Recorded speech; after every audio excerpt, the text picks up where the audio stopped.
Fishing Obsessed podcast. We'll be sitting down with a fresh guest each week.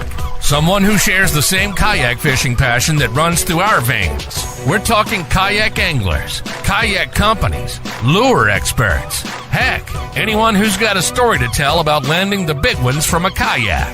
We're setting our sights on becoming the #1 kayak fishing podcast in the world. You'll get a chuckle, a grin, and hey, maybe even a belly laugh. Because we believe in the power of humor. But above all, we're here to educate and inspire. So, whether you're a seasoned kayak angler or just dipping your toes into this exhilarating world, join us on the Kayak Fishing Obsessed podcast. It's time to reel in adventure, camaraderie, and the joy of the catch. Here's your host, Daren Wendell. What's up, you fish freaks? Welcome to episode number 125 of the KFO show, Kayak Fishing Obsessed, your ultimate source for all things kayak fishing. Seth, we got a banger tonight. Kayak fishing competition breakdown, because competitive kayak fishing just didn't happen. It was built by anglers willing to push limits, challenge norms, and really prove that kayaks belong in the same competitive stage as anything else in fishing. So tonight, we're talking past, we're talking growth, and we're talking about the future. And I couldn't be doing it with better people. Joining me are Chad Hoover and Mark Fehner, two guys who've seen the sport from the early grind and where it stands today, and who are still shaping where it is headed next. We're going to be talking about how they got things right, where we stumbled, and what the future really looks like. Not the hype, but the reality. So whether you're a tournament angler, a weekend warrior, or you're just curious where the whole thing is headed, you are in the right place. Seth, how you doing tonight, brother? I'm doing great, man. I was just reading my Bass your name and my Bassmaster magazine that came in the mail. You're so vain. And man, finally got my name. I know you guys probably have already done it. Oh yeah, it's like 3 or 4 times. Finally got my name in Bassmaster and Bass Times. Now I just got to work on getting my picture in there. So yeah. Oh, it just takes a first place finish, not a second, right? On the second, you just get your name, first place finish.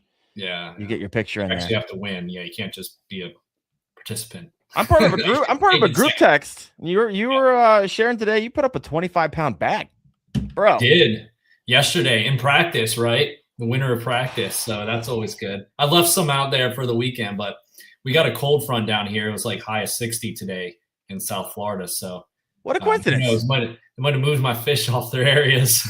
I got a cold front. My cold front lasts like 3.5 months, though. A little bit different than yours. What's the temperature up in Ohio this week? It's literally like a negative wind chill right now. I hate being on that text thread. You guys are like posting bass and catching fish, and I was like, I'm just gonna go make my fish finder videos. My gosh. Yeah. Well, before we get started, I want to thank the sponsor of the show, Dark Horse Tackle. If you have never checked that out, please do. I have a box that comes every single month. And this is what I got this time. Got the old Pistol Pete.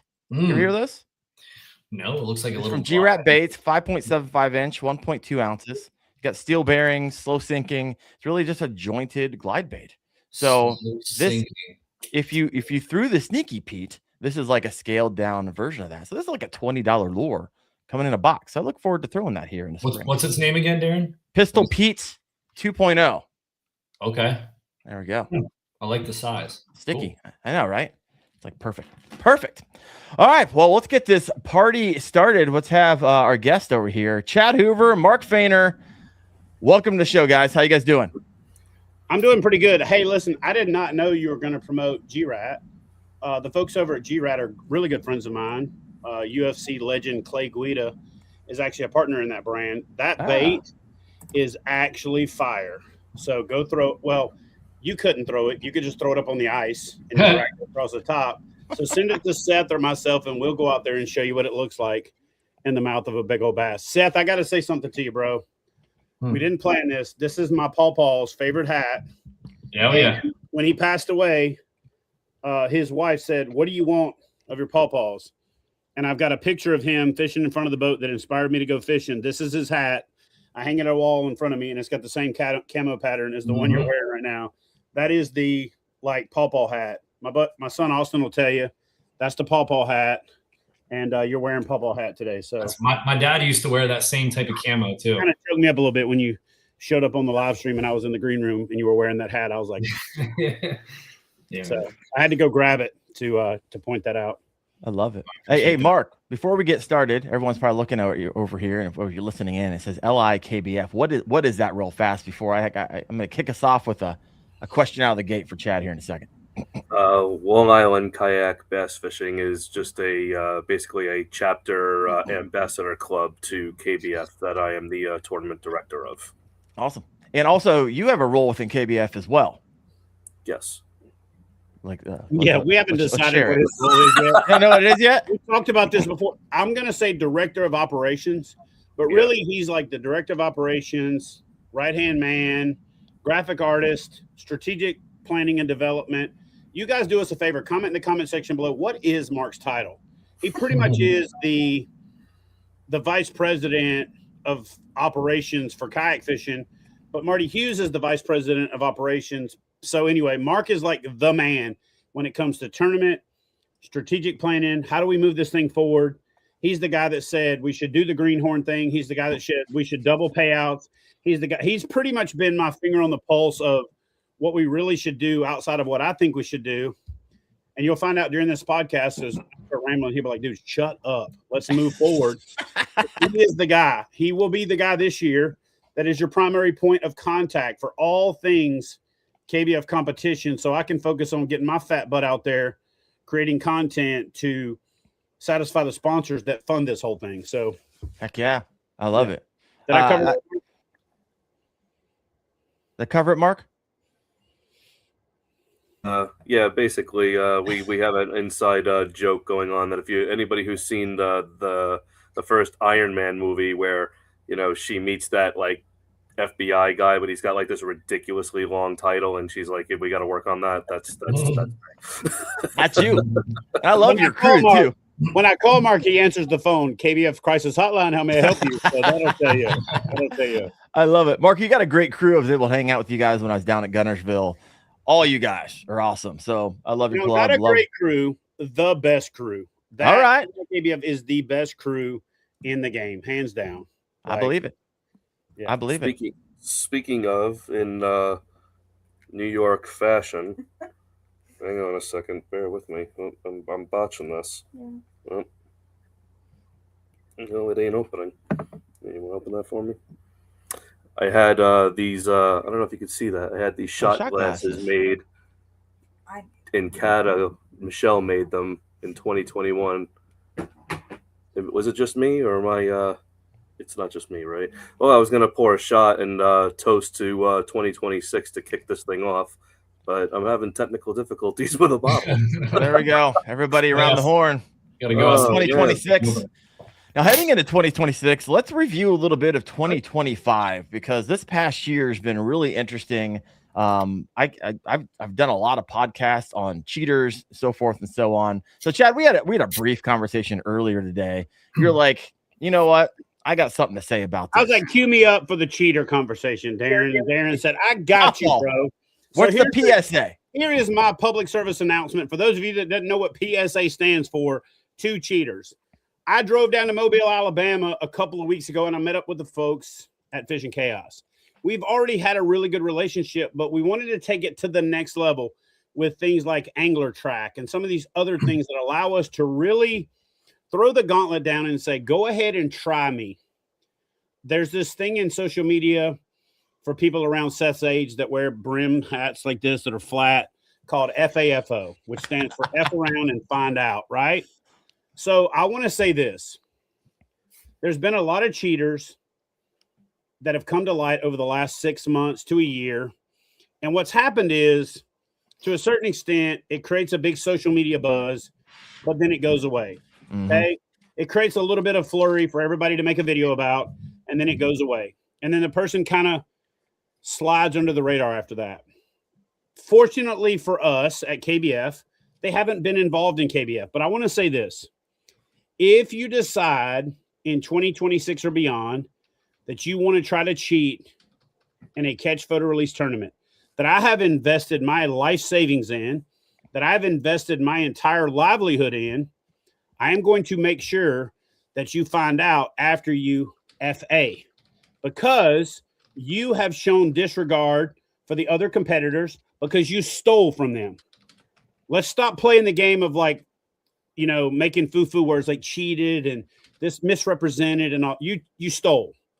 There's somebody else that fished harder than you, that fished better than you, that caught better fish than you. You stole their money, which makes you an effing thief. There ain't a damn thing in this world I hate worse than a thief. Okay, I got 3 kayaks stolen last week because somebody needed to buy, Christmas presents for their meth children, and they stole from me to provide for it, but they're thieves, right? I worked hard. They didn't. They stole from me. If you cheat in a kayak fishing tournament, you're a thief. In 2026, if you try to cheat and you get caught, especially in a kayak fishing tournament, I just hope, I honestly, as bad as I hate to say it, I almost wish somebody would. I wish an angler would cheat in the KBF tournament so that I can nail your butt to the wall. And here's what I'm going to say. I want this to be very clear. I want you to be able to clip this out as a public service announcement by itself. I want you to be able to put the little ticker on the red bar across the bottom that says the FAFO public service announcement. I am not going to stop at making you infamous because you got caught cheating and allow you to go do the podcast network where you talk to Cerebral Tackle and you do the video and act like you're somewhat remorseful when you're really not. I'm not going to let everybody do it and it falls by the wayside. I am going to do everything I can to ruin your life. I'm going to do everything I can to take your livelihood because you're trying to take away from the integrity of Catch Photo Release that I've invested my entire life savings in. A life savings I spent 20 years on the tip of the spear, serving in the military to build, survived a divorce, survived all of these other things, but you're going to try to take it because you're lazy, because you think you're smarter than us, and because you think my reputation is worth more than the other people's who's worked their ass off to outfish me, but I'm going to cheat.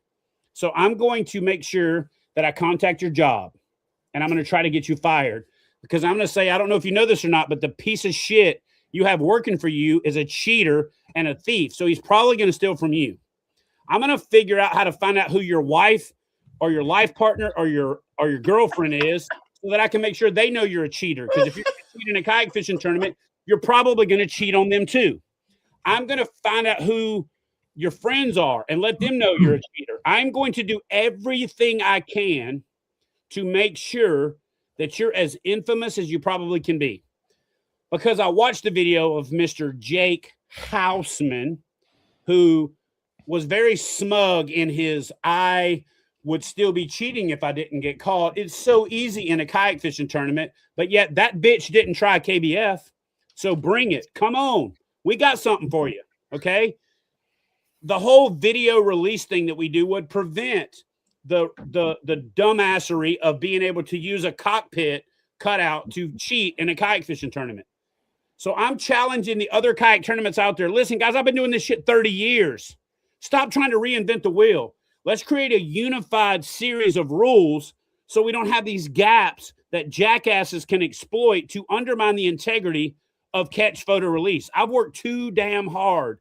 The other clubs out there have worked too hard. The organizations have worked too hard to let a few lazy scumbags, because that's what you are. Let's stop kind of giving them the benefit of the doubt. If you cheat in a kayak fishing tournament, you are a thief, you're a liar, you're a scumbag, you're a piece of absolute human garbage. So if you try that in KBF in 2026 or beyond, I am going to absolutely do everything I can to end your world. And Mr. Jake Houseman, I'm going to throw this out there to you, my friend, who said very smugly, I'd still be doing it. Very smugly, I'm going to forget about kayak fishing and go sit in a deer stand and forget about it. And then, by the way, I have screenshots from friends of his who said he's going to come back in a couple of years and redeem himself. You're not. Don't waste your time, bruh. You ain't coming back into my sport. And I'm going to say this. This is my sport. This is our sport. And I consider myself a leader in it. So, Jake Houseman, don't make your mouth up to try to come back into the sport. Take up golf or disc golf or badminton or something else, because you are absolutely done in competitive fishing. I know everybody. from the kayak fishing catch photo release to the Bassmaster to FLW to Major League Fishing to all of them. If your name pops up again, I'm going to make sure your ass gets buried under the jail, not in the jail, under that sumbitch. Okay. So I just want to make it clear. We have worked very hard to establish the credibility. Companies like Catch, who've worked with me to develop measuring boards that have things like these parallax marks up here that most of you don't know what it's for. What that's for is if these marks right here don't line up with these marks right here, I know you're trying to angle your camera. The folks at Yak Attack who've developed a leaderboard, who's got this little thing right here that determines whether or not your mouth is touching. That's got these marks across the top. That's got other little technology built in that allows us to catch you. And then these videos that we require you to do that pan around your boat, which we're going to update for 2026 with KBF. Stay tuned for that. I'm going to shut up and say this. We got a lot of little techniques. We got a lot of little things like the identifier, the angler track, the back end, the EXIF data, a lot of stuff that I think I hope that the reason we haven't had a major cheating scandal in KBF is because when a cheater decides to survey the competitive landscape, they realize, oh, shoot, that's the bank with the lasers and the heat detection and this and this and this and this. So we should not try them. But I wish the entire sport would adopt the safety protocols that we have, because if they had, we wouldn't even have to worry about most of these cheaters. So bring it. Go ahead and try me. I want you, cheater person. I'm talking to you right now. I'm only talking to the cheaters out there. I'm only talking to the losers. I'm only talking to the psychopath, sociopath, piece of shit, human garbage that thinks it's okay to steal from another person. Go ahead and try me. I'm going to come knock on the glass and visit you in jail while your kids miss you on Christmas, while your wife is talking to another dude because she knows she ain't going to see you for a few years, and while you rot your ass in jail and I ruin your life because you're trying to ruin my livelihood and you're trying to steal from people who've basically vested their faith in me to make sure that they have fair competition. So hopefully I didn't overstep my mark there, but I just wish I wish an angler would. That's got to be a real long short. Someone mentioned. Yeah. I think it's important to know. Hey, if you decide to come KBF, decide to pull shenanigans, prosecution is coming, right? You just became Chad's new pet project. Prosecution, and I'm going to try you not just in the court of law, but in the court of public opinion. I'm gonna make you famous. Obviously, Chad's not going to give all the secrets away, but obviously there's technologies and things that the anglers don't know about. 100%. Easily pin people. I've said this 100 times. When you watch those movies where they're laying out on the table the bank that they're going to break into, and they're saying, "Hey, Catherine Zeta-Jones, you're in charge of this," and "Hey, Ludacris, you're in charge of this," and so you're in charge of this. That's because that bank advertises all of the safeguards that they have. We don't advertise all the safeguards that we have. But I can tell you, I called a few people this year and said, "Hey, can you send me the video of your fish release?" And they were like, what happened? I'm like, well, what happened is your photo's a little suspect because my second generation photo detection determined this. And they're like, oh, well, see, what had happened is the photo was bad. So I screenshotted it and I changed the contrast because I wanted the lines to show up. I'm like, I don't need you to do that. I will do that. But they didn't realize that. So then when they get the phone call from me, they're like, oh, crap. I'm like, send me the video. So they send me the video. I compare the EXIF data on the video and the photo together to make sure that they were fishing where they were, when they said they were. And with Angler Track, we can double check that. We can set boundaries. We can do all kinds of stuff we're not going to advertise here because I just want you to know, please try me. Just try Mark. Mark's going to be in charge of this right here. That guy right there. Try that guy. He's from New York. Hey, I'm from New York. You know what I'm saying? He's going to show up to your house with a sledgehammer, right? And a bat and take your kneecaps out. That's what we're doing this year. Not playing. So yeah. Anyway. Chad, real quick, you mentioned in your public service announcement, you had recently had a few kayaks stolen from you. Want to talk about it any more? Yeah, it was my fault. I left my kayaks over at the private lake that we're turning into Hero Lake. I put a big logging chain on and thought they couldn't cut through the chain. But due to my not fully understanding how meth works and that meth inspires you to do things that, methu and methany would do that you and I wouldn't do. They got a grinding wheel to the thing and cut it. But I got something for their ass. And all of my sponsors are amazing. So they've already replaced the product. So I hope they enjoy the product. I hope they get more fulfillment out of it than I was. But if you see a RVR 119 out there on Facebook Marketplace for sale that's got the KBF logo embedded in it, that's a one-of-a-kind boat. If you see it, let your boy know. So that way I can show up with said baseball bat to collect my product. What about the other ones? About that, I got something for their butt next time. What about the other two that got stolen? I got something for them. Well, the folks at Sea Eagle that I'm working with to develop some prototype boats that are inflatable, that can be shipped to anywhere in the country, that are versatile, that are innovative. The owner of the company said, they're on their way. They sent me a replacement product the next day. So I'm blessed with amazing relationships, amazing sponsorships, amazing partners. And honestly, what's funny is the CEO of Sea Eagle said, well, bless their heart, they needed it more than you did. I'll send you another one. So good on them. But we'll do the AirTag thing next time that you and I've talked about, Daren. Yep. I got a little paintball automation deal that I'm working with a deer trail camera that I'm playing around with. So we're going to have some fun with it, and we'll chronicle it all on YouTube and social media. There we go. All right, let's switch gears here after that PSA, because what's interesting to me is that over the years, we have a lot of these rules that you see within your rules. However, we all know that if we read a rule, it's there for a reason. But a lot of times you can't just ask someone, hey, why is that there? But now we can, because Chad, you help create and form these rules. But really quick, we have 116 live right now. If you haven't done so, please hit that like button, get a little extra yardage for this after the fact. But Chad, one of the things I wanted to chat about tonight, and this is interesting, I hear about it here and there.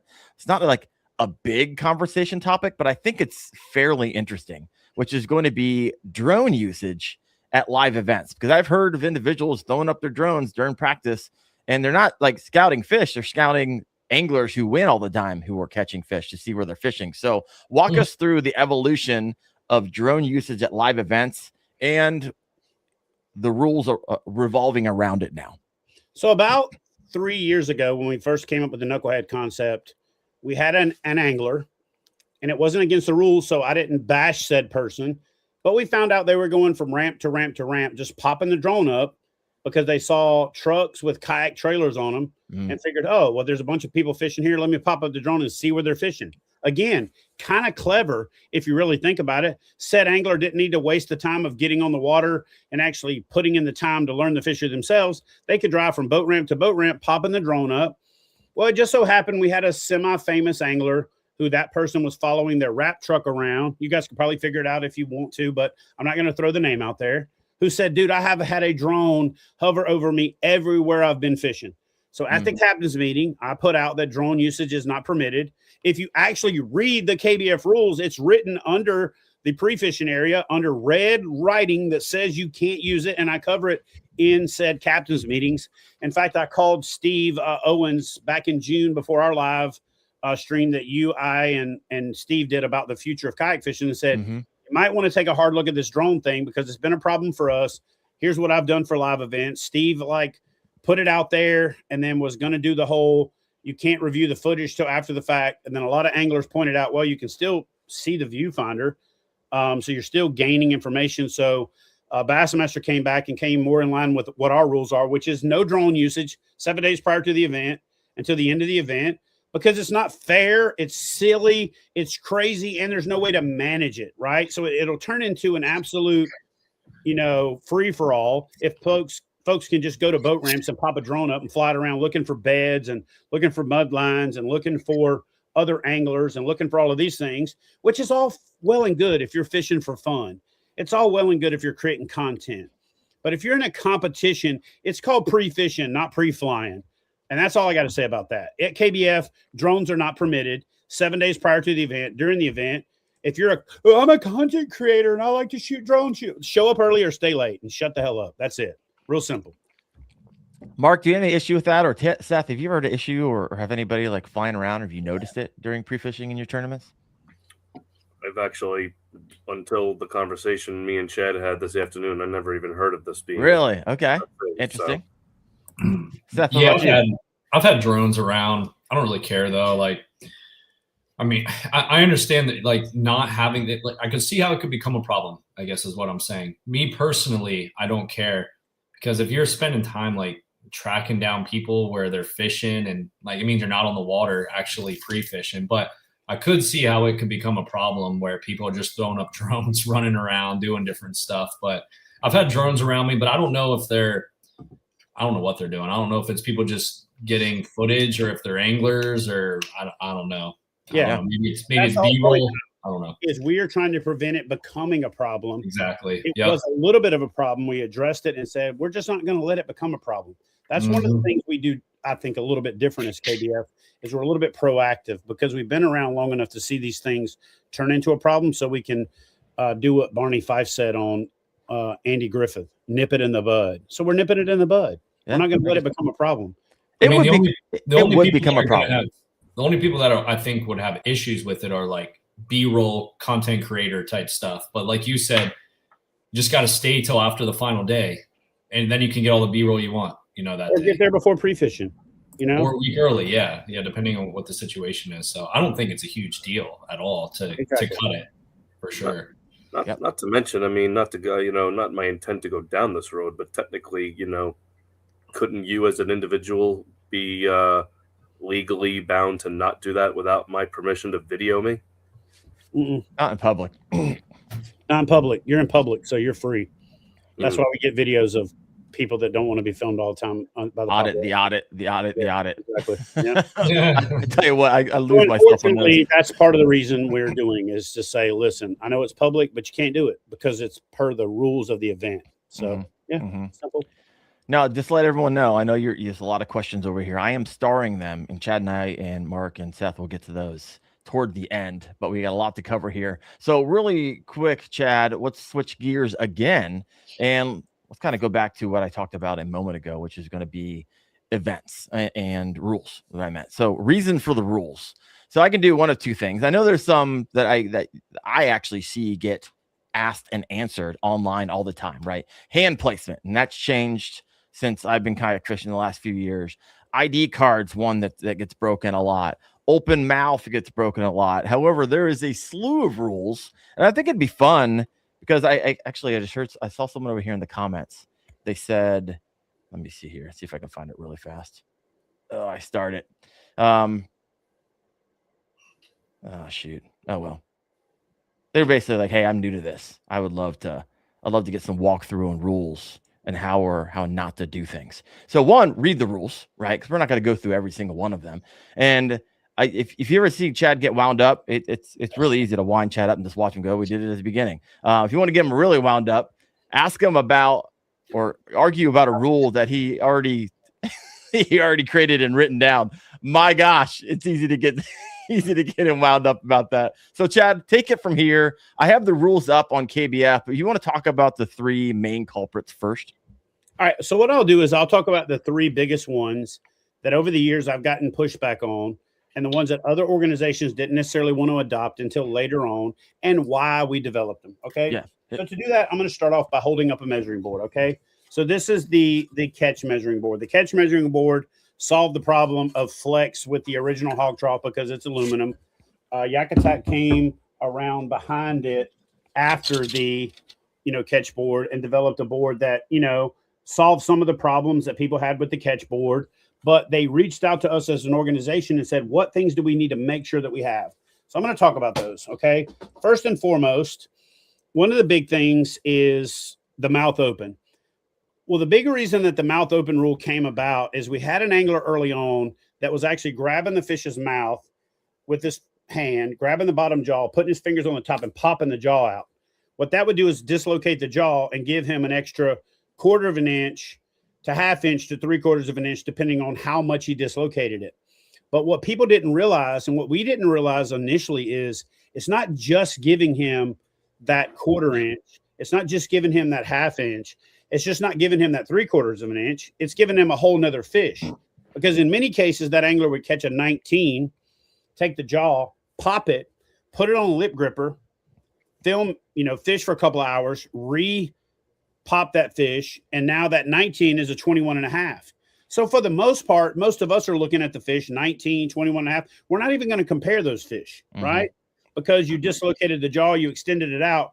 But then it goes even further when you've got a measuring board where you take the fish, you lay it on the measuring board, you slide the fish down, and then this little divider right here, this little line, if you slide the fish down and you take your camera and you move it over to take the photo, the angle makes it look like the mouth passes that line even when it doesn't. So that's why we developed these parallax marks, okay, across the top of the board up here, right?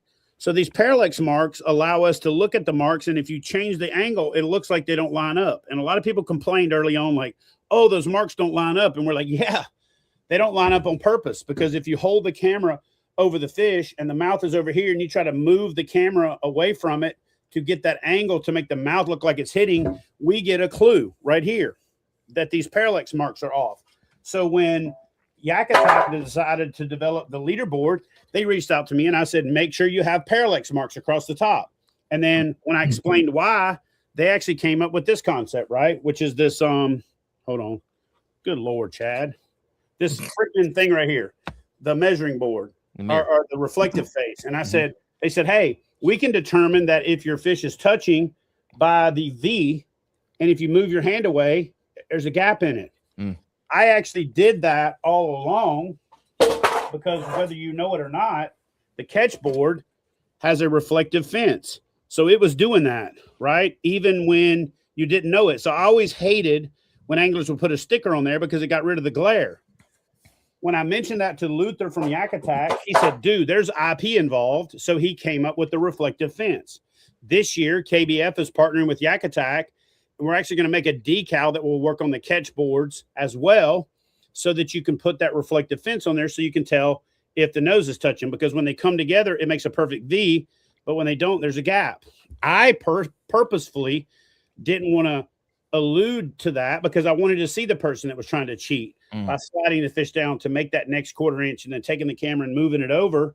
Because if you think about it, over a 5-fish limit, a 1/4 inch line cutter on every fish is 1.25 inches. How many tournaments have you looked at where first to 50th place is barely separated by 3 inches, much less 1.25 inches in the top 10? So as we evolve and as things like the reflective fence on the leaderboard happen, as we move forward, we're able to further solidify this stuff and dial it in. Companies like Bubba, as bad as I hate to admit it, they decided to develop their measuring board in a silo, asking competitors instead of judges what they should do, and they missed a couple things. Still a great board. We still approved it, but it's not as good as it could have been if they would have asked the house instead of the gambler, right? That's how it should work moving forward. Hand placement is a big one, okay? Early on, I would film people. I did numerous TV shows and crazy things to film anglers. And I filmed some pretty substantial anglers with a fish on the measuring board, and they're down there trying to pinch the tail to eke out that extra inch. And I'm sitting there going, man, you're taking 10 minutes to get this damn fish back in the water. So one, I made the rule for the fish so that you're not sitting there jacking with the tail. Secondly, we had an angler that did that thing your uncle used to do, where you cut your knuckle off.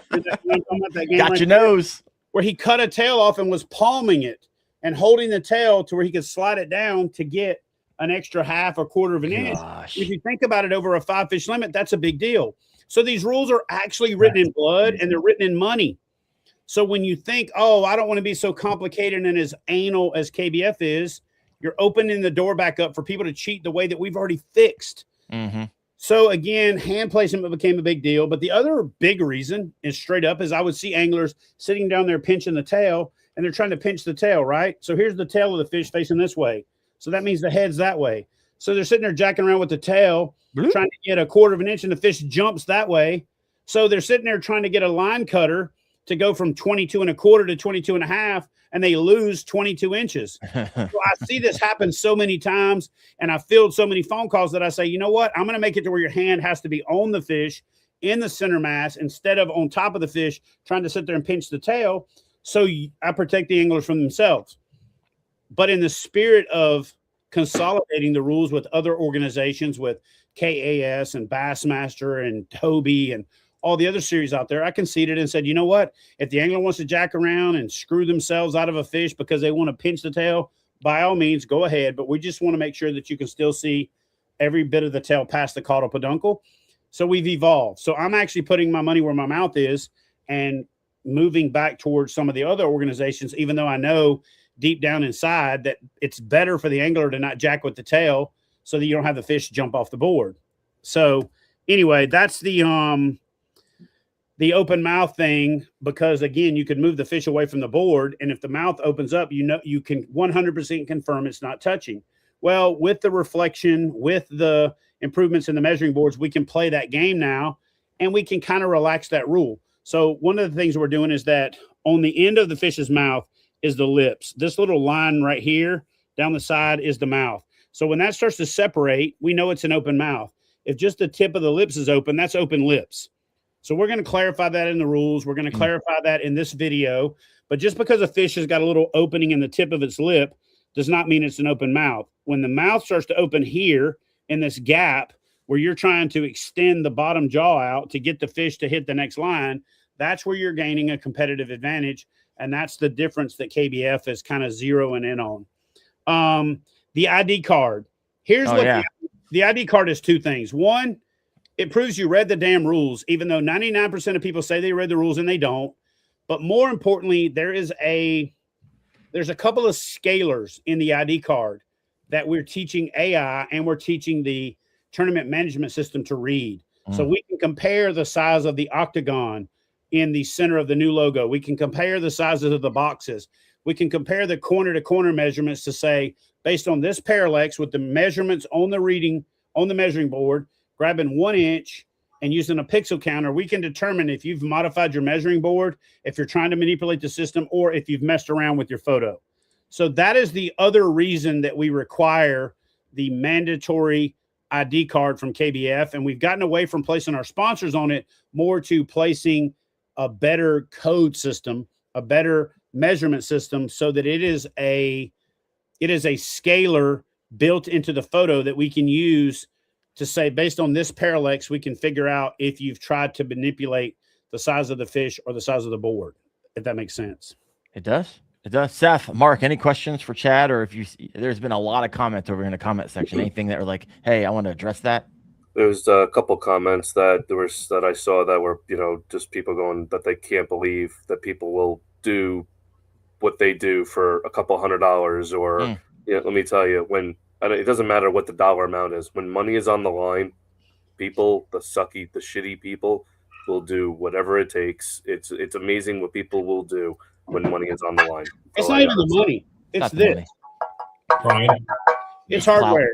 It's accolades. It's clout, social media clout, social media fodder. Look at me. It's really, ironically enough, like this ass clown, Jacob Hausman. Is that the official term? Does anybody know, Seth? Is that like an official term in the flat trim crowd? No talent. I want to do my teens or something. You got to put no talent in front of that. I mean, the thing is, the dude's actually got some talent. He can catch some fish. He's just a piece of human garbage. But that being said, he was not fishing for money. He was fishing for clout. He was trying to say, "Oh, look at me. Look at what I can do. Right? Look at what I can accomplish. I'm better than the other people."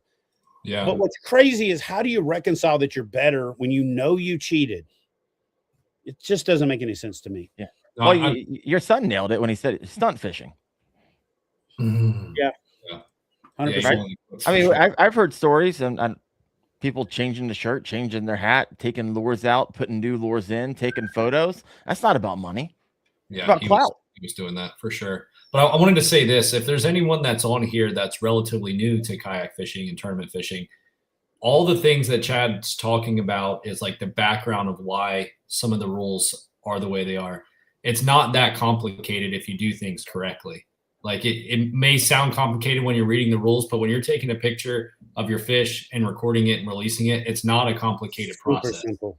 It's very simple. So if you're listening to this is just kind of the history of why we have some of the rules, not necessarily as to making it complicated or don't be afraid of it or nervous or anything like that. Definitely read the rules, but it's not a complicated process once you read them. I want to follow up there on you too, Seth, because I saw a comment that someone said this is why I don't fish the online events.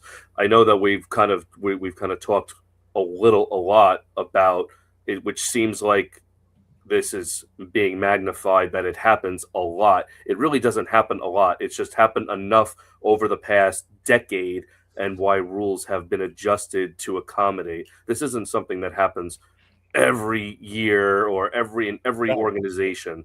So, I don't let what we're talking about discourage you and make you think that, oh, this is why I don't do it, because nobody can be trusted.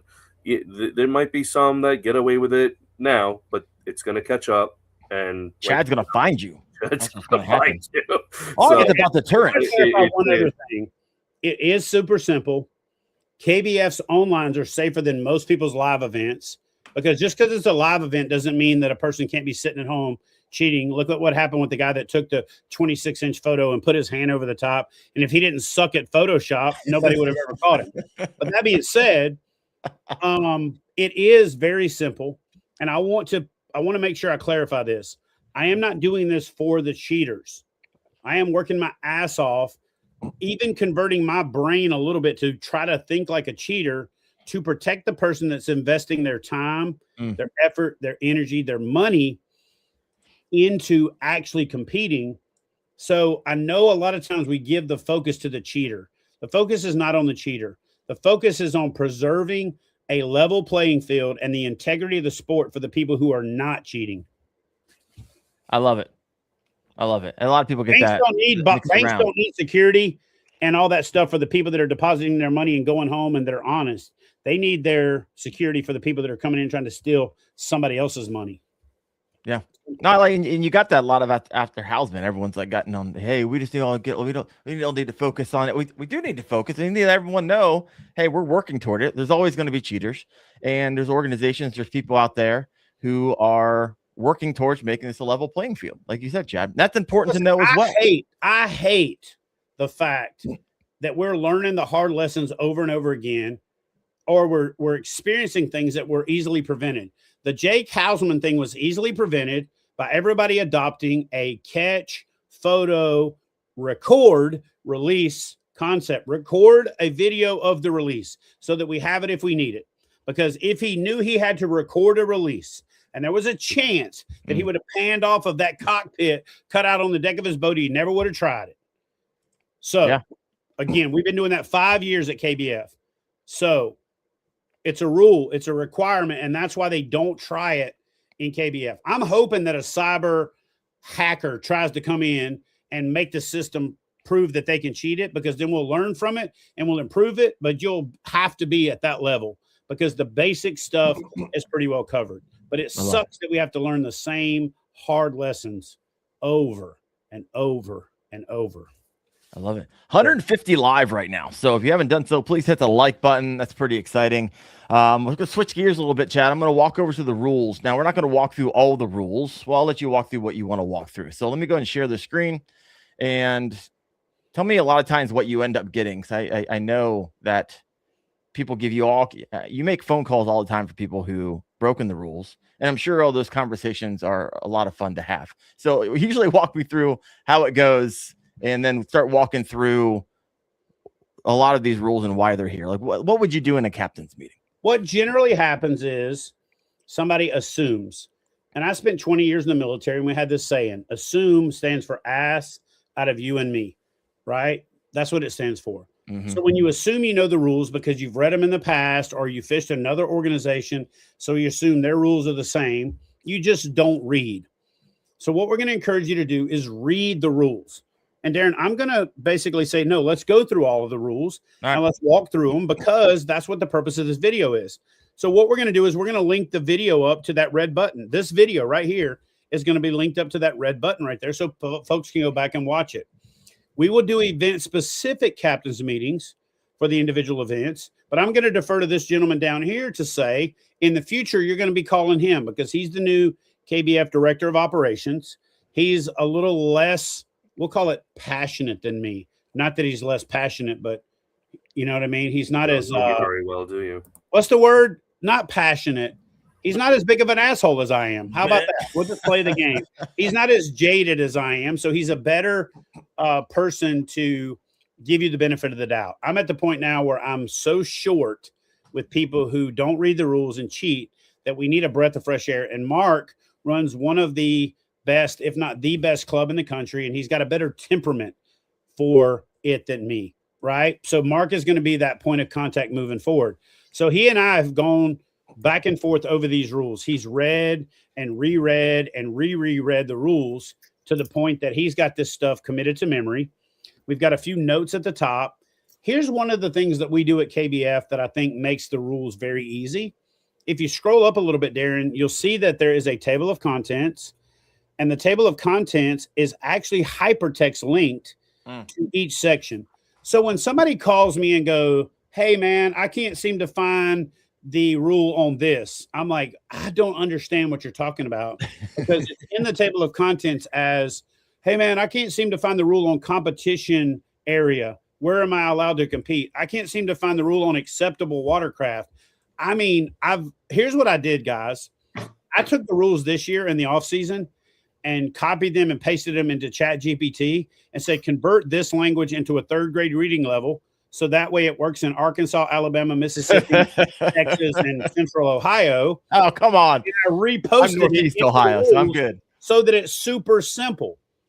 So I don't know what people do when they say they can't figure it out, because we have a table of contents that lays it out.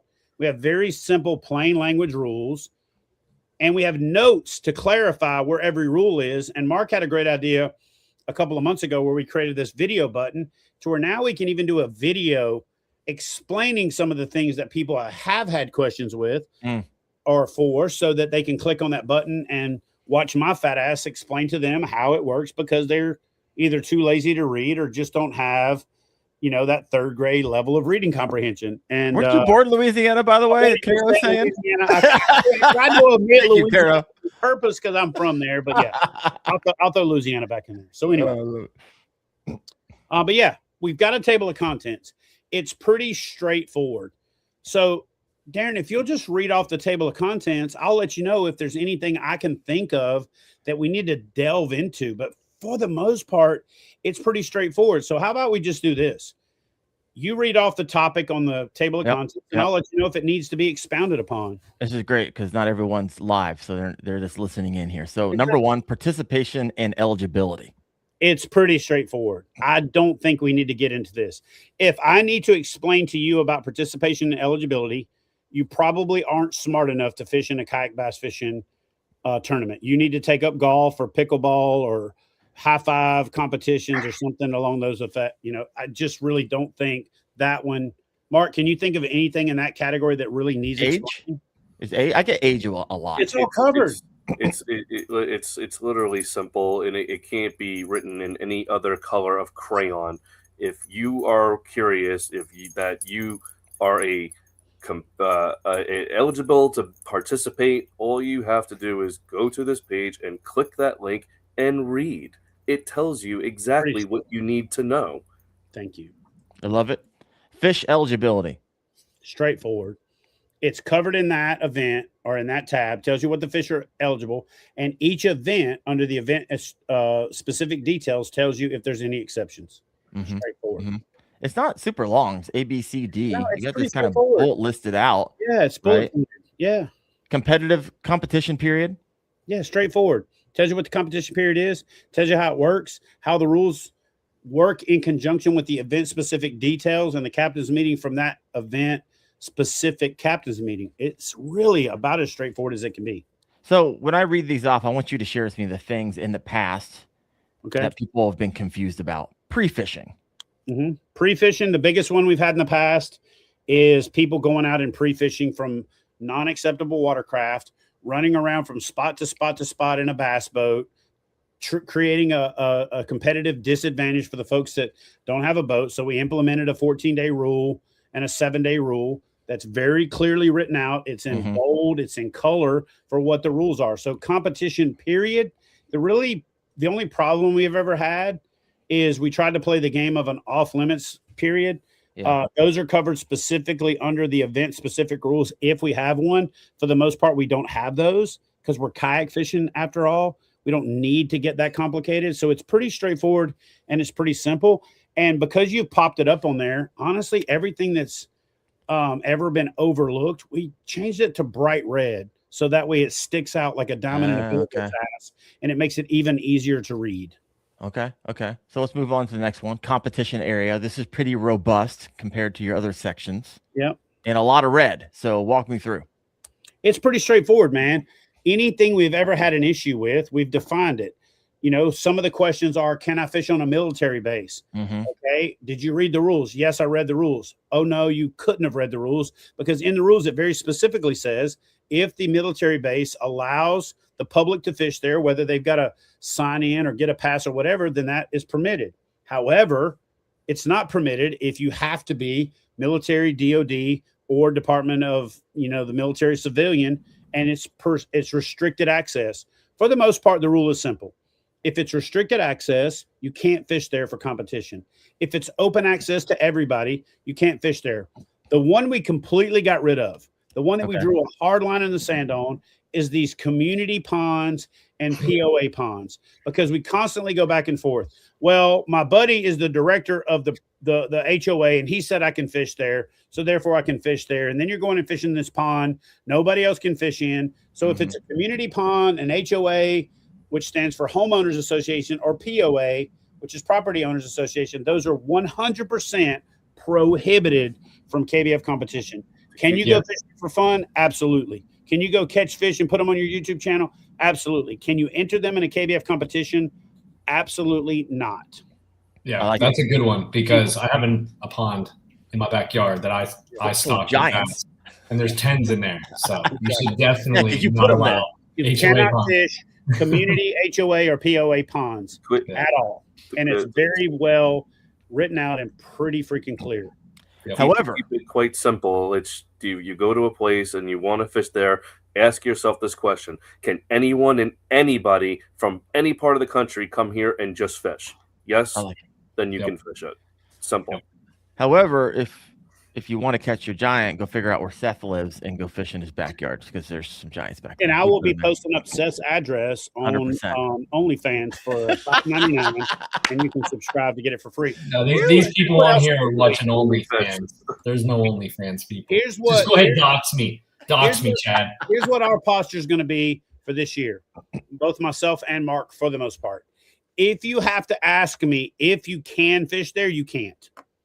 If you have to ask, can you fish there or can you not fish there? If it's not obvious that you can fish there, then you can't. If you have to turn the paper on its side to determine whether or not it's eligible or not, you can't. Because this is a competition. You've never seen a football game where one team is playing on one field and 3 counties over, the other team is playing on another field. The competition area is a play-in field where everyone can compete, not something where you got it to yourself. That's great for honey hole fishing. That's great for fun fishing. It's not great for competition fishing.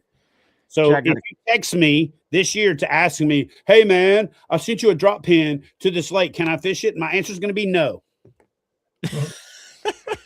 No, not you. You had to take the time to waste my time or Mark's time to ask after we spent all of this time building out these rules. The answer is no. And then if you fish there, even if it is legal, I'm going to DQ your fish because you were too lazy to read the rules. I have a feeling that everyone who asks you something asks you because they have your phone number or whatever, and it's just easier to ask than it is to read the rules. But now I'm going to send them Mark's number, and they're going to get the New York Mafia. Don't even get me started with that, Daren. What you got to say over here? You know, they're going to get freaking Capone. I cannot tell you how many times people just say that. Oh, it's just easier to call you. Yeah. It infuriates me. I've been busting Chad. Because we bust our ass. We bust our ass in the background to put this together for you guys so that you don't have to do that. Because why have a website? Why have a Facebook page? Why have a competition rule standards under the event on the event page? If I might as well just put call me. in my number. Thanks. Have a good day. Don't do it. I've been busting Chad recently too. I was like, Chad, you got to stop taking these phone calls for me. You're on the phone all the time. Like they're just wasting your time. You've already did the work. I did. Amen. Thank you, Daren. All right. Got a question for you, Chad. Come from White Church Fishing 1. Didn't it used to say in the rules you're eligible for a lie detector test? And all of the year I've been kayak fishing, I've never seen it done. Still does. And we have done it more than anybody else. I have done more lie detector tests than actually not more than anybody else. I've done it more than every other tournament series combined, added together, and then doubled or probably quadrupled. I did 40 lie detector tests at the Shreveport event at the KBF National Championship. I did 35 at the National Championship at Shreveport. I did 16. I did 16 during COVID. During COVID, I hired a summit to come do the lie detector test who was like this. He looked like Darth Vader. There. Oh, hey, so yeah, we have done more lie detector tests than anybody else ever. And we will continue to use that. However, I will say this. Our lie detector test is part of the equation. Unlike some of the bullshit that's out there and the controversy that's out there about, oh, the lie detector test is not the end all be all. I write my own questions for the lie detector test. I provide it to the facilitator, and we use it to trip up the angler to answer a question. And then we follow up based on information we already have through Fishing Chaos, through information that we have, and through stuff we don't share so that we can catch them in a lie if we need to. But yes, we do more lie detectoring than anybody in the game. And I will tell you this, Drew Gregory has been lie detectored more than any angler in the history of kayak fishing. KBF alone has probably lie detected Drew Gregory, oh my God, probably a dozen times. It got to the point where he drew randomly and because of where he placed so many times that he came to me and thought I was like singling him out. I'm like, dude, it is what it is. But he's always passed and he's always kind of lived on the edge. And Drew Gregory has skirted the rules to the point we've got Drew Gregory clauses in our rules where they're named after him. But Drew Gregory has never even come close to failing a lie detector test, but he's taken a bunch. Russ Snyder's has taken a bunch. Cody Milton has taken a bunch. There are a ton of anglers out there that will tell you they have taken a buttload of lie detector tests. So even though we don't go out of our way, thumping our chest that how many we do more lie detector tests than anybody in the game. Chad, before I move on to rules again, real quick from the mini Snorlax here, he's got a question for you. So I've never heard of the KBF competition. How big is this competition? Now I'm going to get you all riled up, try to dial this back a little bit because we're going to talk about some of the new things you have at the end of the show. But really quick, answer that. The biggest in the industry. We by far have the most competition participants of any series out there, from back when we did the biggest national championships in the world now to even doing the state Challenge Series championship. Even compared to anything else out there, we have more competitors, more payouts, more everything than pretty much everybody else out there. And the goal is to make it even bigger. But we're not chasing, like Mark and I have been talking about, we're not chasing trying to be the biggest and best thing out there. We're trying to provide the best opportunity and the best competition for our organization, which is KBF. And we have tangential relationships with clubs like Mark's Club, LIKBF, like we have with KBFTN, like we have with some of the other great organizations out there. But we're not trying to be the overarching organization for all things like I made the mistake of trying to do in the beginning. We're just trying to be the best possible club we can be for our members. But we have more fish entered, more competitors, and more payouts and prizes than anybody else in the game every single year. So to answer the question, how big are we? The biggest. I like it. All right, to move back to the rules, I also got some questions over here about the Greenhorn series. I got a couple questions. Just so you know, I'm starring those. We're going to answer those at the end. All right, Chad, let's put this on hyper speed here. Sure. Cooperation, assistance, and information gathering in the news, not in KBF, but in the news. A lot of info gathering issues, people being DQ'd and boat fishing competitions and tournaments. What should everyone know here outside of read the rules? Pretty straightforward. You can get information from other competitors who are actively competing. You can't pay a guy to pay an entry fee and give you information but not compete. They have to be actively on the water and competing. You can't get information from other people outside of the prescribed time frames. Mm-hmm. There's a basic prescribed time frame in the rules, and there's specific prescribed time frames in individual events or series. It really is that simple. If you can't figure out what the information rule is with KBF, you probably shouldn't compete. You probably shouldn't go out in public and interact with other human beings on a daily basis. It is written in second grade level, straightforward. You don't have to ask me to interpret it. If you can't interpret it, ask me for a refund to the event, because you can't fish in a competition.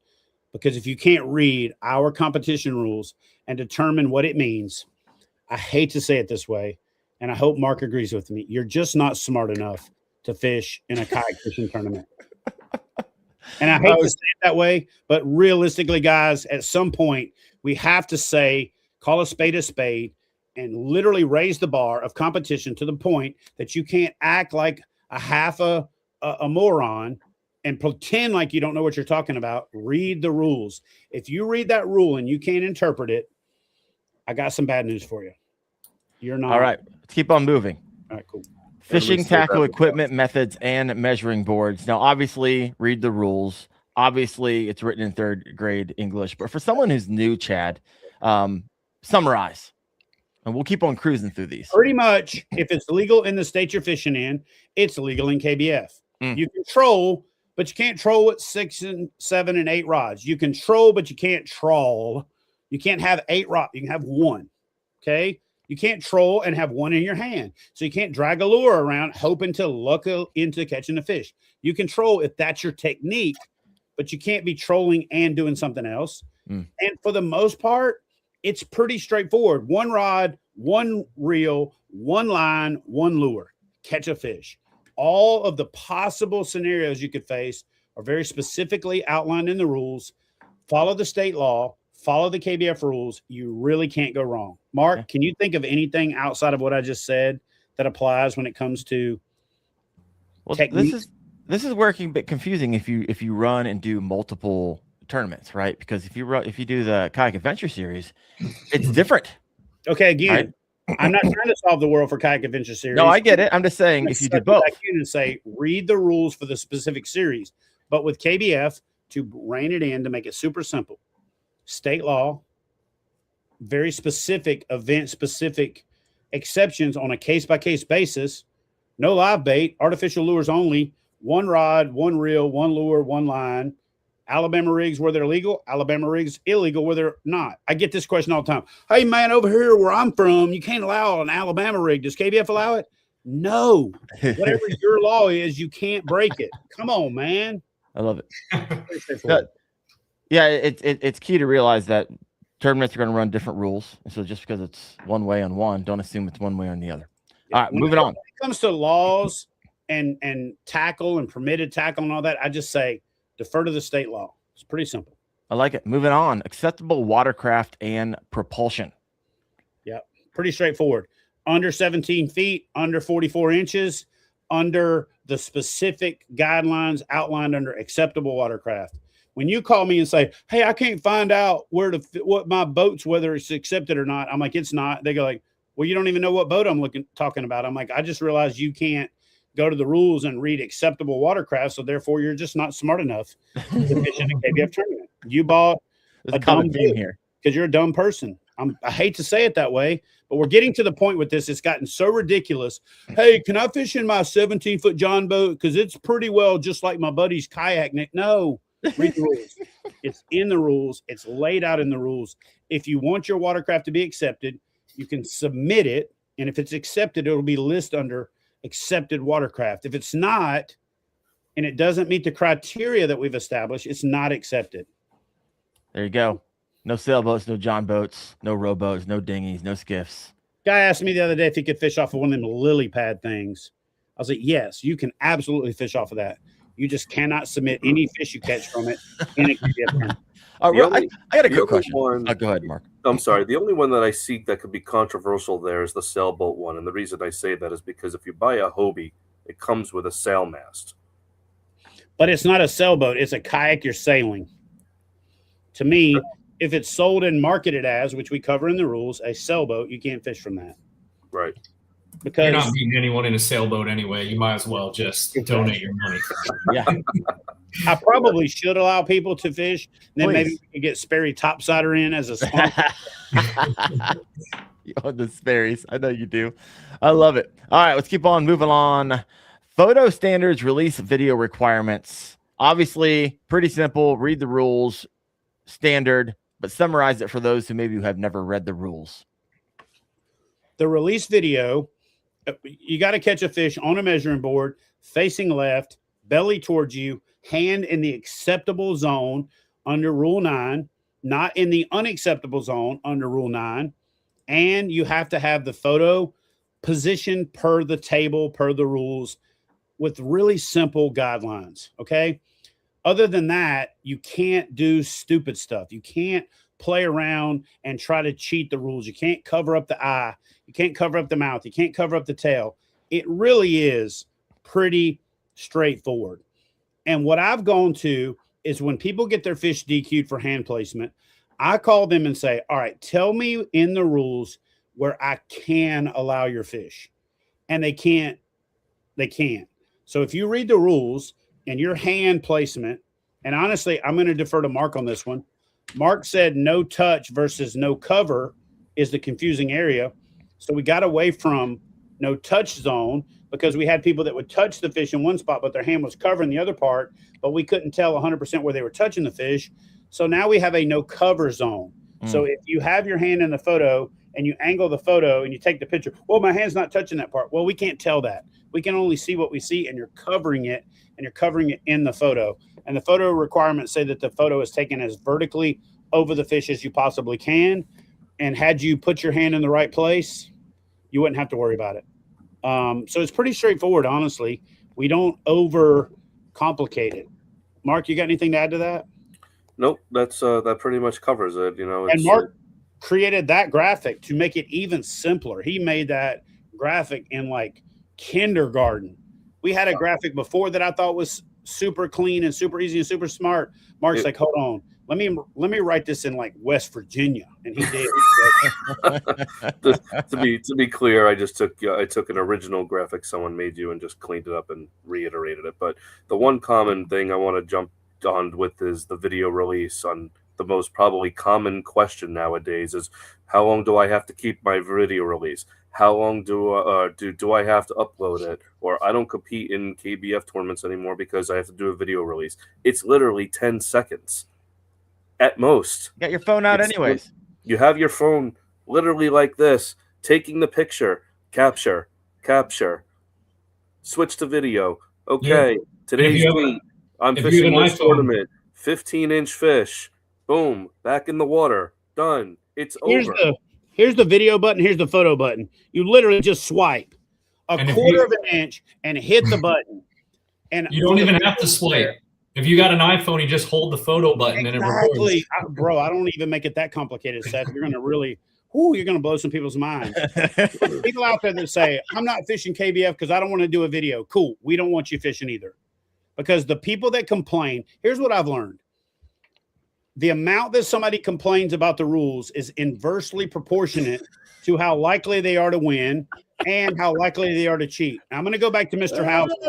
Every tournament director that I spoke to that Jake Hausman competed in a tournament with, he argued with, complained, he was the biggest pain in their butt. And every cheater that we've ever had in kayak fishing complains to tournament directors more than any other competitor out there. So in the future, if you complain to me incessantly, I'm going to start extra looking at your fish. I'm not saying I don't want you to. I'm just saying, if we're looking at the track record, the people that have complained the most have also been the ones that lose the most, that win the least, and cheat and cheat and cheat. It really is simple. If you got that big a problem with the rules, it's because you got something to hide. Literally, I'm going to do it for you.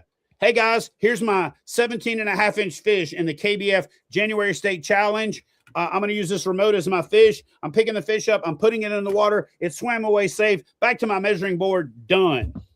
If you can't do that, I don't know, pick up tiddlywinks or golf or something else. Tiddlywinks? Whatever. What, Jack, play that game where you throw the ball and swipe up the little things. I mean, oh my gosh. Realistically, if you're complaining about the release video that I'm trying to use to keep you from having a jackass cut a boat's cockpit out and cheat you out of your money, I can't help you.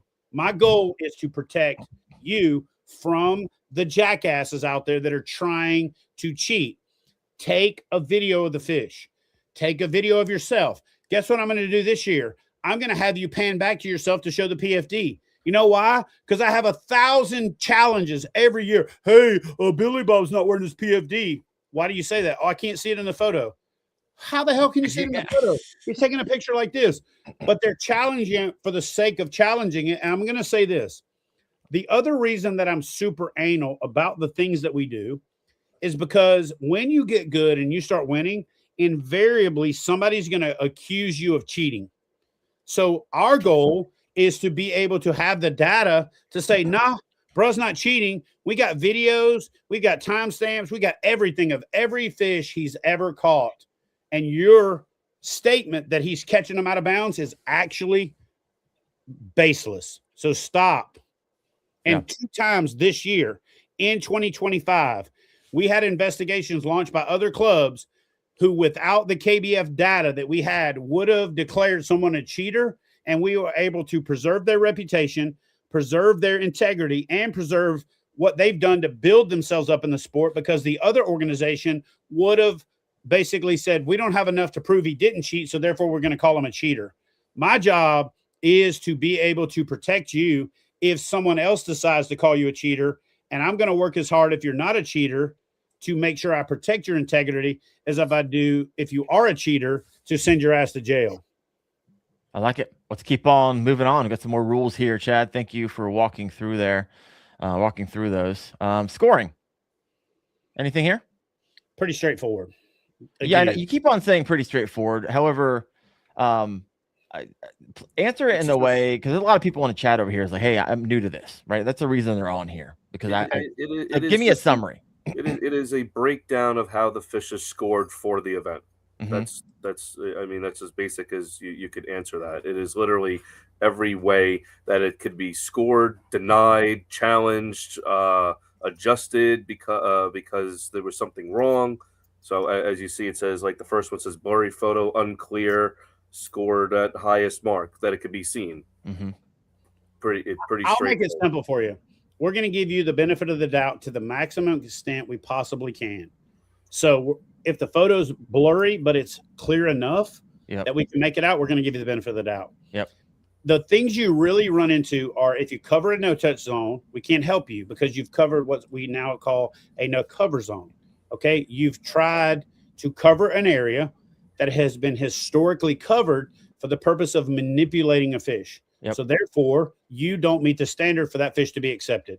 If the mouth is open, again, not the lips, not this part, the mouth, we're going to deduct you a 1/2 inch.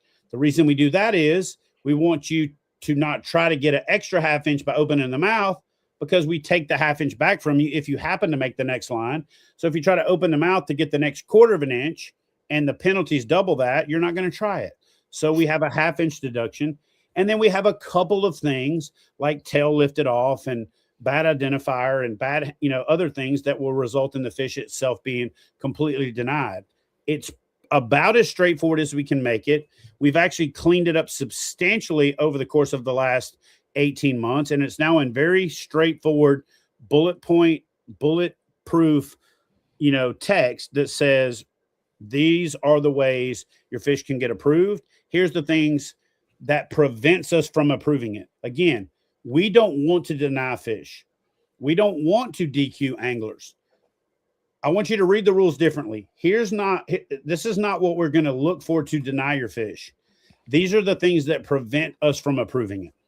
If you fundamentally shift your brain that way and say, I did not give you what you needed as a tournament organization, as the competitor, to approve my fish, it's on you. It's not on us. We're not looking to DQ your fish.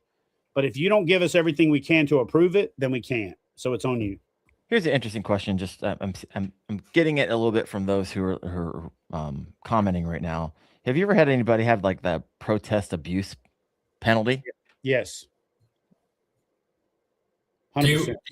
Do you require a like a $10 fee or something to protest, and then you get it back, or is it just open and free? It's $5 per challenge. You get an extra $5 if you're a Fishing Chaos subscriber, so you get double. But if you abuse it, I take it from you, and I took it from 2 people this year.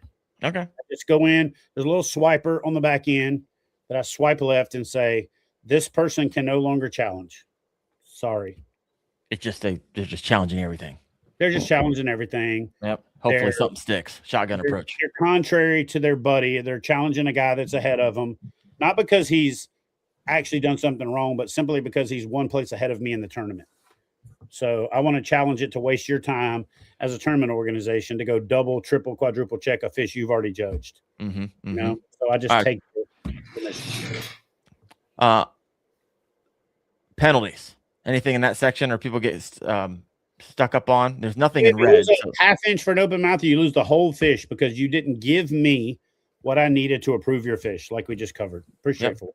Got it. Awarding of prizes. Pretty straightforward.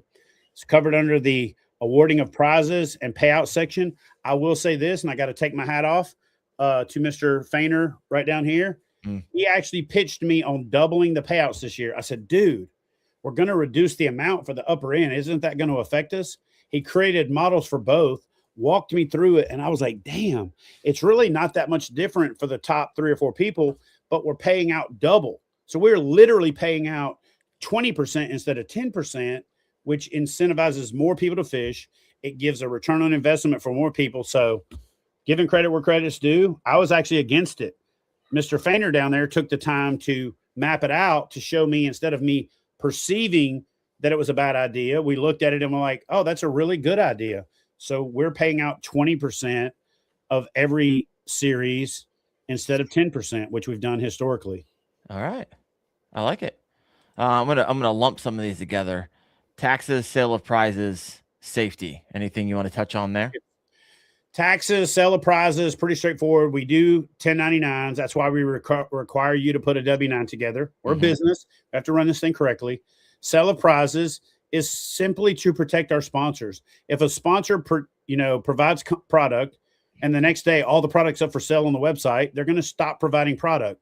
So just be smart and be a little discreet about it. If you win a prize that you're not going to use, sell it to a buddy. Don't go online and post it up. Hey, I won this yesterday. It's up for sale. Because then sponsors are going to stop contributing prizes. Yeah. Want to jump back up to safety? Just want to say, 100%. Safety is our probably, number one goal is to make sure that everyone gets off the water safe and back home to their families.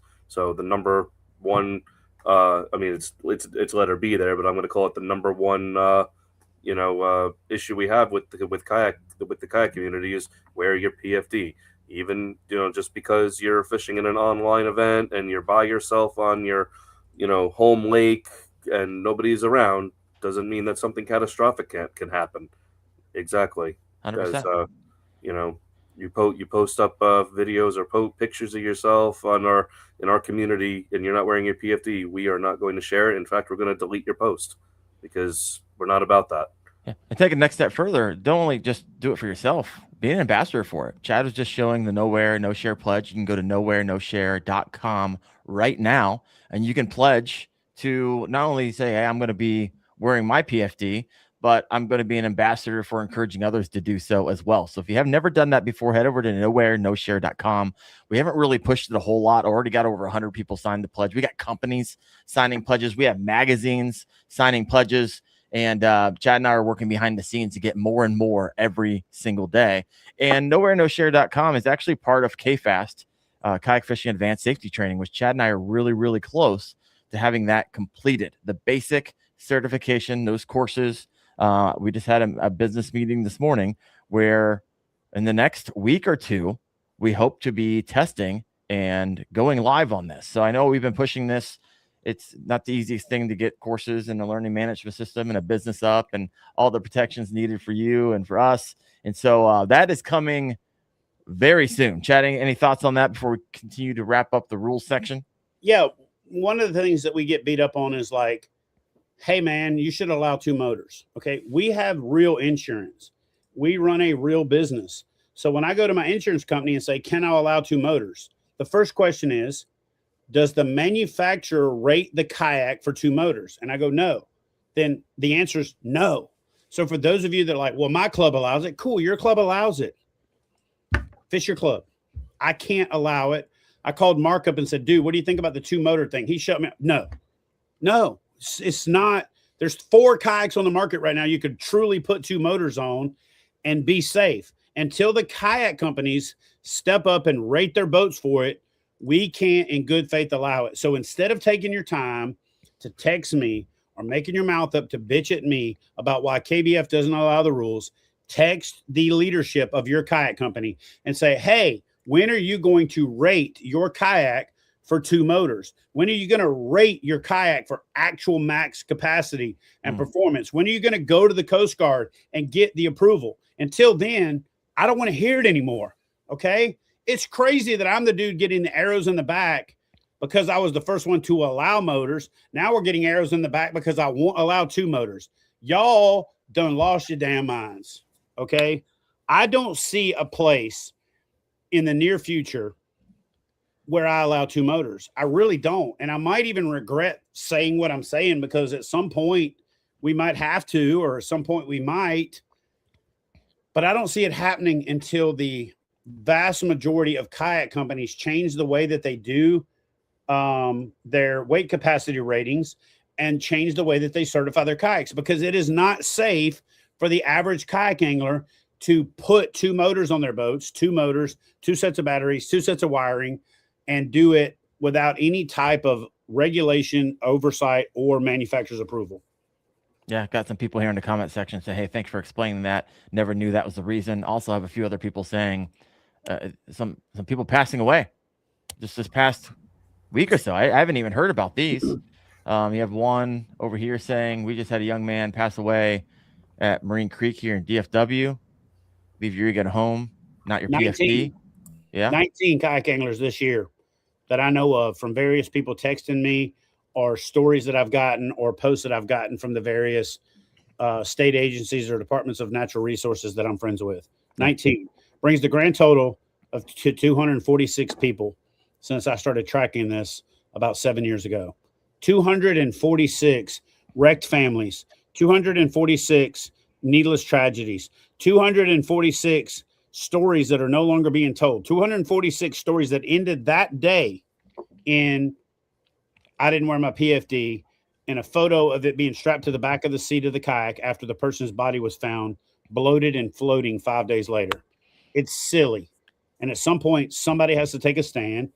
And fortunately, I found Daren, batshit crazy Wendell over there, who joined forces with me to say, let's be the reason for change. I reached out to that knucklehead down there and said, hey, man, you with me? He said, absolutely, and designed the logo. And then Daren called this guy up here and said, hey, bro, you got your flat beam ready? Because we're going to do nowhere near sure. He said, I'm in. So, love it. I love it. On the flip side, I'm starting to hear more and more of this. Jonathan Turner here in the comment section. PFD saved my life this year. Putting it on should be everyone's first thing for launching, not putting it on after your launch. So, Jonathan Turner, glad you're with us, my friend. Glad you're not one of those 19 or so this year, or 250 over the past decade. Glad you're with us, my friend. All right, let's keep on cruising because, Chad, I know you have some things to talk about Greenhorn. I'm going to lump a bunch of these together. Competitor conduct, disputes and appeals, public comments, compliance with laws. Yeah, I had a feeling you're going to say something like that. I pulled it from NASCAR, Bassmaster, and Major League Baseball. I took their rules of what you can and can't say to be, here's what it boils down to. A lot of times when people are hot, they get pissed off and they say these things, and later on they realize that they were wrong, but they never go back and backtrack it. So the damage has been done to the organization, to the series, to the sponsors, and to the community when somebody viscerally, responds when they've been what they feel like is wronged. So we created a public commentary rule.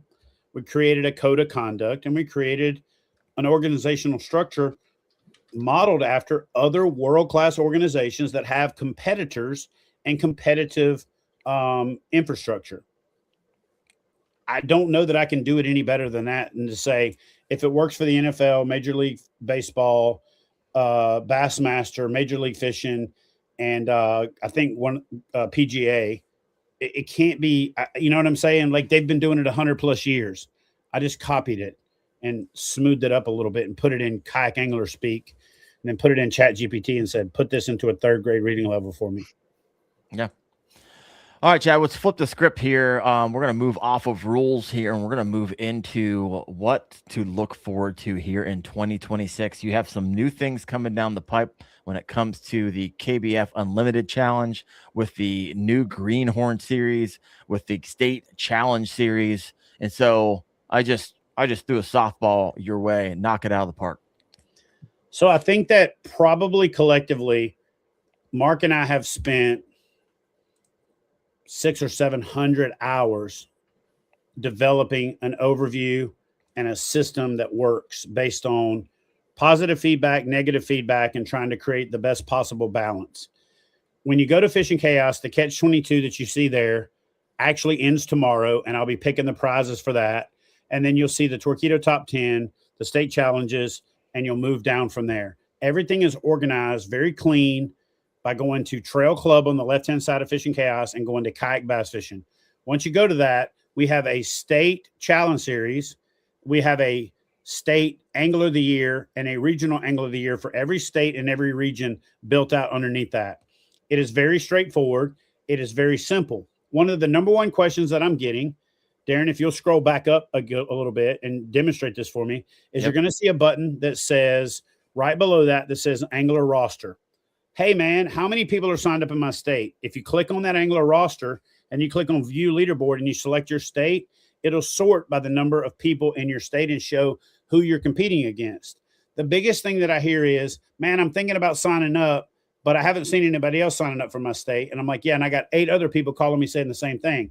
So if you just sign up and they sign up, then you'll end up with enough people to make it a go. So we're focusing very heavily on state recognition, state champion recognition, state angler of the year recognition, and simultaneously doing the same thing for regions. I really want to break this down for you guys Barney style, the big purple dancing fat dinosaur that puts stuff in like 1st grade reading level. You enter the state challenges.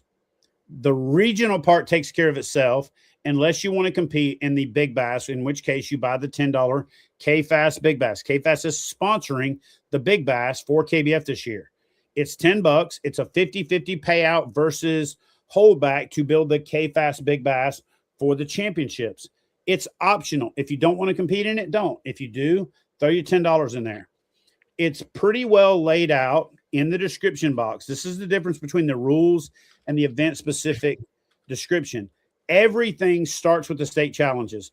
The Greenhorn, the Unlimited, the state challenges, and the regional all are housed under the state challenge series. Instead of having 50 different series like we've had in the past, which I agree with 99% of the people out there, it's been confusing. So everything starts with the state challenges. The one tangential event you'll see is that Torquedo Big Bass. That is a year-long $25 for $25,000 worth of prizes, top 10 big bass that you compete in all year long. The rules are pretty straightforward. You catch fish, you enter them. It creates a leaderboard for your top 10 biggest fish. So it's actually kind of a cool, just self leaderboard for your biggest 10 fish for the year. But you also have a chance at winning 4 to 6. I'm kind of narrowing it down now. I got 4 committed, but trying to bump it up to 6 Torquedo prize packages. Premium trailers, premium gear, premium prize packages, kayaks. So again, all of that will be announced. Is today New Year's Eve or yeah? Tomorrow. So tomorrow. Yeah. So tomorrow it'll be announced the winners from last year. New Year's Day we'll announce the prizes for 2026. The Greenhorn is one of those things where a ton of people reached out to me and say, I love the Catch 22. I love the state challenges, but I don't like competing in both. I'm really not that competitive. What is there for me? So we moved the Catch 22 challenge for charity into the state challenges. We put it under an umbrella called the Greenhorn series. A greenhorn is somebody that's really not that experienced. They're new, or they don't care about being a pro. So for $75, you get your KBF membership, you get your measuring board from Catch, you get your entry fees from February through October, so 9 months worth of entries for a minimum of $500 per month, and you get your KFAS fees, or I'm sorry, your Fishing Chaos fees. So you don't have to pay fees. It's $75 for the whole year. Mark came up with a pretty badass logo, as Daren's trying to show there. It's like the KBF fish with green horns on it, with kayak bass fishing written in green. It's actually a pretty damn good logo, pretty good looking logo. I got people wanting to cancel their lifetime membership to become a greenhorn just because of the damn logo. But the idea behind it is it's a series to compete in that you're not competing against the hammers out there, because the hammers can't compete in the greenhorn, but the greenhorns can't compete in the challenge series for the states. So it's kind of an entry level, every angler. The only real crossover is you, as a greenhorn, you can compete in the Torpedo Top 10 and you can compete in the Unlimited. So here's what the Unlimited is. Every month, there's an Unlimited series, and then there's a overall Unlimited for the year. We're going to be giving away 4 new canoe Unlimiteds, 1 per quarter, 1 Q1, 1 Q2, 1 Q3, 1 Q4 of the new canoe U10, the Unlimited 10-footer. And then at the end of the year, we're going to give away an Unlimited Max, which Austin and I just had the opportunity to film in for 2 days with the folks from Westbrook Supply. And it's a pretty badass boat.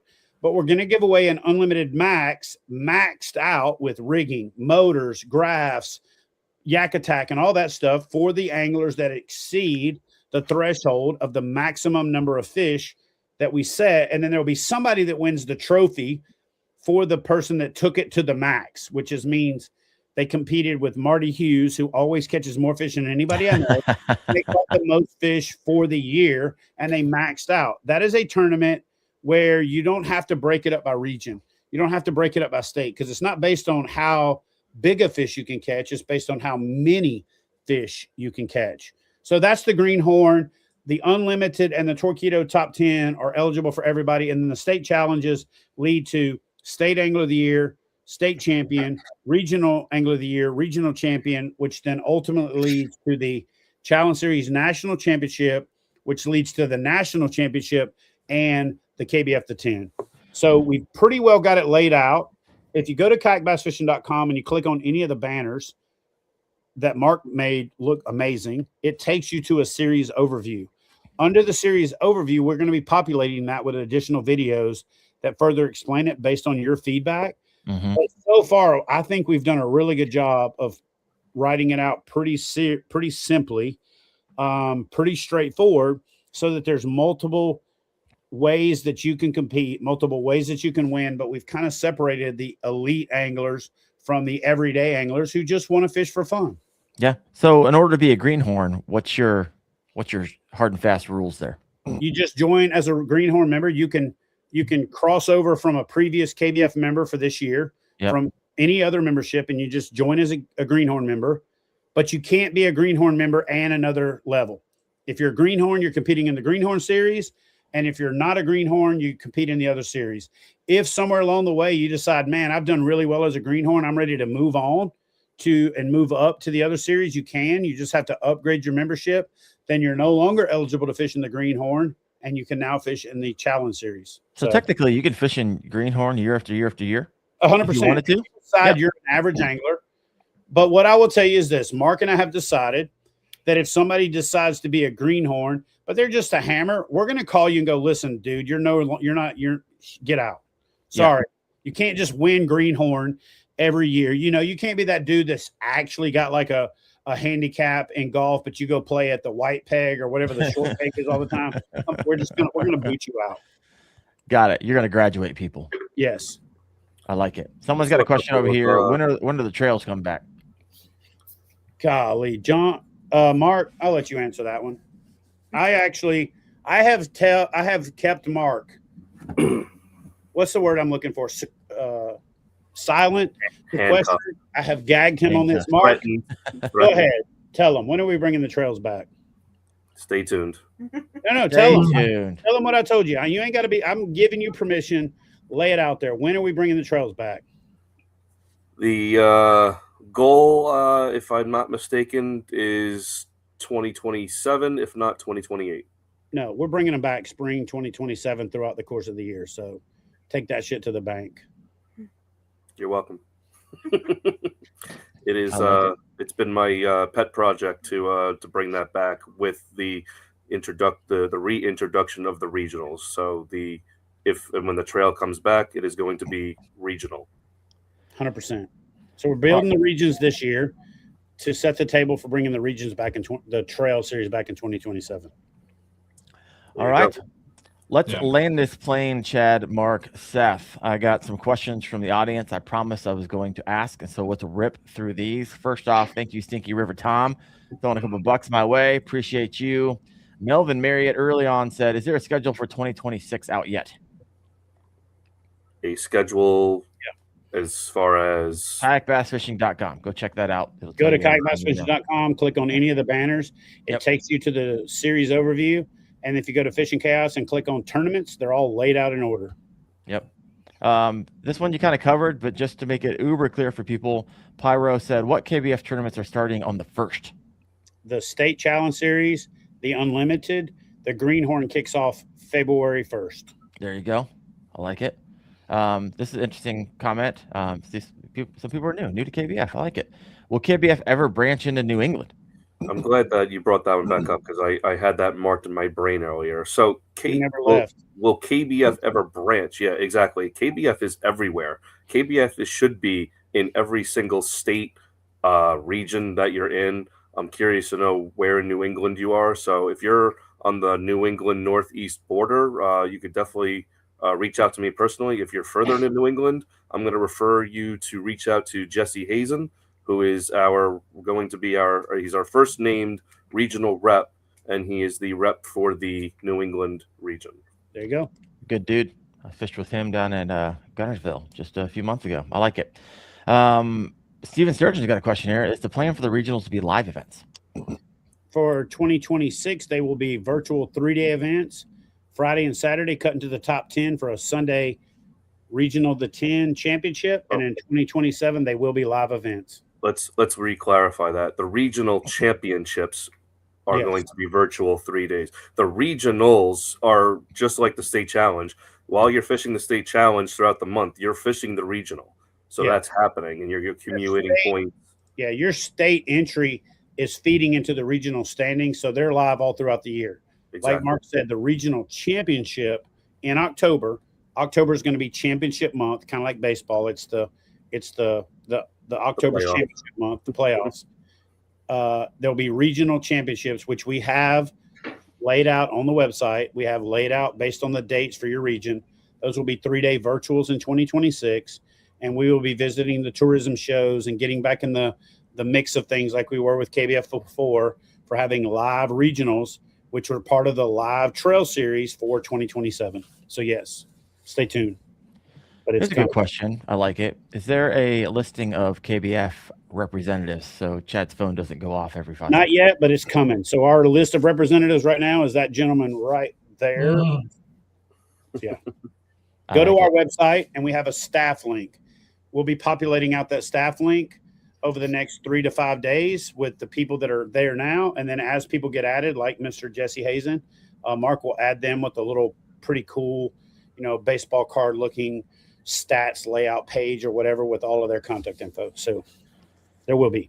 So Chad, and I guess this is specifically to Mark, being that you kind of lead Long Island KBF. When someone says, and they did, someone said, hey, there's never anyone ever in my state, which is Massachusetts. So I get it, per capita, pretty small state. However, there's people there. So what would you say to someone like this? There's an absolutely huge club in Massachusetts that runs multiple regions in Massachusetts called Massachusetts Kayak Bassin, who is run by, I believe, Ken Wood and a couple of other anglers that I know. Mm-hmm. So you actually have a boatload of people that I wish we had access to fish our region. We KBF. They're pretty straightforward. Great club, great group of dudes. They've had some leadership changeovers and stuff, but yeah, you have a lot of opportunities in Massachusetts. All right, anything I missed that you're like, hey, wanted to chat about as we slowly land this plane? Chad, Mark, Seth. I did see one comment that said that they lived on a state line and they weren't sure which state to fish. The answer is fish them both. Yeah, 100%. And I'm not saying that to take your money and double up I'm saying double up your chances to win. And it's pretty well laid out in the rules under reciprocal agreements. And if you're fishing on the state, I've got it written out about as clearly as it can be written out for that very. I'm picking up a theme about these rules. Yeah, pretty standard, pretty cut and dry. Third grade level. Read them. 7 years. Those rules have been evolving. 27 years. There you go. Like the back of your hand. Seth, any thoughts before we close this up? What if you have a hammer in a state that just wins all the time? You're just going to have Mark show up at their house with a bat, take their kneecaps out. No, it's just part of it. I'm not talking about myself. Get better. If you have a hammer like you do in Florida with Dalton Albright, we're going to come up with some clever ways to incentivize other people to win other things. So, yes, that we have a plan for that. Yeah, because some people, I mean, whether they're super talented, and I'm not talking about this specific individual, or they got the spot, man, and it's difficult to beat them sometimes. So it might. No, those are all rules. Those are all excuses that people who can't beat them make. Because I will tell you, for Dalton, I've had every claim under the sun that he's fishing in private waters. He's got the spot. He's honey hole fishing. But I will say this. I went down and filmed with him to see what he's doing exactly. And he was absolutely public water, real time, laying the smack down. Then some of the anglers in Florida complained, oh, no, he's fishing in whatever. He's got a secret spot. And then they had an event on one of the places that he fishes. And he went there and laid the smack down and beat all their asses in a live event. So he served him a big old cup of shut the hell up. Just to be clear, I wasn't talking about Dalton. I like Dalton. But I'm saying he's a specific example. Correct. If you're thinking a person is beating you because of thing here, you are making an excuse to let yourself off the hook for why they're beating you, other than the fact that they're just beating you. They're fishing harder, they're studying longer, they're researching better. But there is no place anywhere in the country where an angler has a honey hole where they're fishing over and over and over again. I have 9 anglers in the 2026 or 2025 Challenge Series that have been accused of fishing fish. Oh, he's catching the same fish in the same place over and over again. The absolute smallest number of places that one of those 9 fish was 5 different bodies of water. So it's not like they've got this 50-acre honey hole that they're going and smashing the fish. They're just doing a better job of fishing. And unfortunately, we're not a loser-based organization where we're going to, pussify America where we bring down the everybody gets a trophy. If you don't want to compete with the people that are hammers because you want to, lower the competition so that you can compete, KBF ain't the place for you. That was my end question, what I was trying to get to, Chad. Yeah. Not the excuses. You wound them up. Are we lowering the bar for the people that continue to win? Or are we keeping it? Yeah, I wanted to make it clear. There are no instances where the person that's kicking your ass is doing it because they have anything other than a hell of a lot more work ethic. Gotcha. Like, oh, he's a college student, so he never works. No, he works 2 jobs, and his mom has to drive him to the spot to drop him off 90% of the time because he didn't even have a car in the beginning. So he's going above and beyond to coordinate. He's just a little bit more mad at the fish than you are. So, next time you're thinking about going to your company picnic, realize Dalton's fishing and kicking your ass. Right. Next time you're spending time with your kids, the Dalton's fishing. Yeah. Hey, listen, if you want to be a family man, I'm just kidding. But by and large, we've got a few plans down the road to kind of containerize that stuff. But for 2026, the baseline is we're going to make more competition so it makes it harder for that one person to win all the time. There you go. I like it. Well, Chad, Mark, Seth, appreciate you. Everyone on. We had between 100 and 150 on all night. So appreciate everyone chiming in. A lot of comments over here in the comment section. So appreciate you. Appreciate your time. And also thank you to the show sponsor, Dark Horse Tackle. Once again, if you've never been over to darkhorsetackle.com, please head over there. Show them some love if you love the Kayak Fishing Obsessed podcast. I will see you in the next couple of weeks.